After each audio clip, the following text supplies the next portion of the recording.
Savoir comprendre agir pour dire non à la haine est né dans le cadre d'une réflexion qu'on a eue avec nos animateurs jeunesse. On a voulu travailler autour de la question de la lutte contre le discours de haine.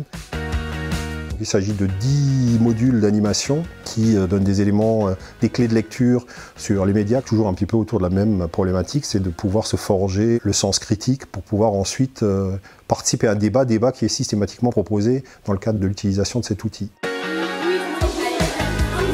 Alors nous on est pour Cette exposition, c'est la traduction concrète d'une décision, d'une orientation prise par 2000 jeunes et que la Confédération, donc l'ensemble du réseau des MJC, porte haut et fort et dit voilà, une réaction concrète de cette convention, c'est cette exposition. Nous osons faire humanité ensemble en luttant contre les discriminations, en valorisant la mixité, l'égalité et l'ouverture culturelle.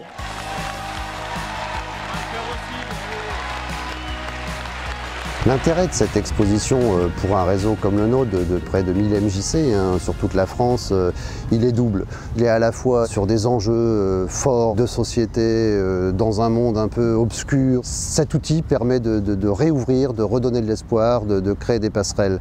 L'autre aspect, il est clairement aussi un outil de mobilisation finalement du réseau. Ce sont vraiment les acteurs de proximité, les professionnels, les bénévoles et singulièrement d'ailleurs les animateurs de nos réseaux qui par leur accompagnement, par la formation, par leur engagement, font finalement une des réussites de ce projet.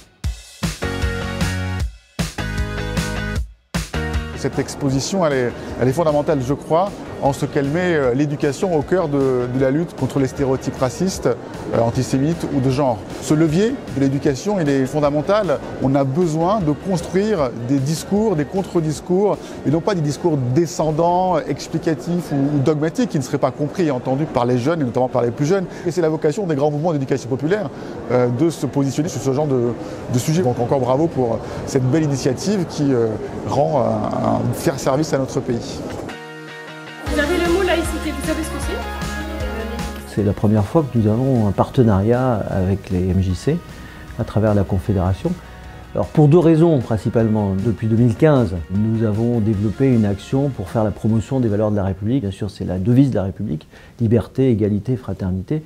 Et c'est aussi le principe de la laïcité qui garant du vivre ensemble.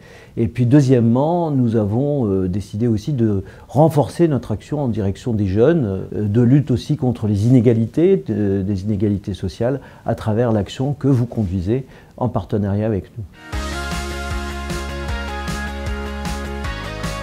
C'est un partenariat qui est au cœur de nos missions. Le travail de la DILCRA, c'est d'une part d'animer le travail du gouvernement sur les questions de racisme et d'antisémitisme, mais c'est aussi de contribuer à mobiliser la société civile. C'est de s'appuyer sur le savoir, sur la culture, sur la connaissance, sur le décryptage pour faire reculer le racisme et l'antisémitisme et donc la haine. Et les jeunes, les adolescents sont à la fois très sensibles à ces questions, peuvent être victimes assez facilement de désinformations qui peuvent conduire à la haine, mais ils sont aussi à la fois plus généreux, plus créatifs et plus ouverts. C'est un moment de formidable opportunité pour faire changer les choses et changer les regards. Je veux aussi que vous attachiez l'importance aux arguments qui nous sont donnés en face. C'est pas genre on se répète son argument dans sa tête jusqu'à ce que l'autre il ait fini et dès qu'il a fini on lance le sien. Ce que je veux c'est que vous ayez entendu et considéré l'argument. Moi, je souhaite que cette exposition soit vraiment portée par l'ensemble des acteurs associatifs, et les MJC en priorité, et que les politiques aussi s'en imprègnent. Les MJC, c'est pas uniquement de l'activité, c'est bien un projet politique et un projet associatif autour de non à la haine et la lutte contre les discriminations.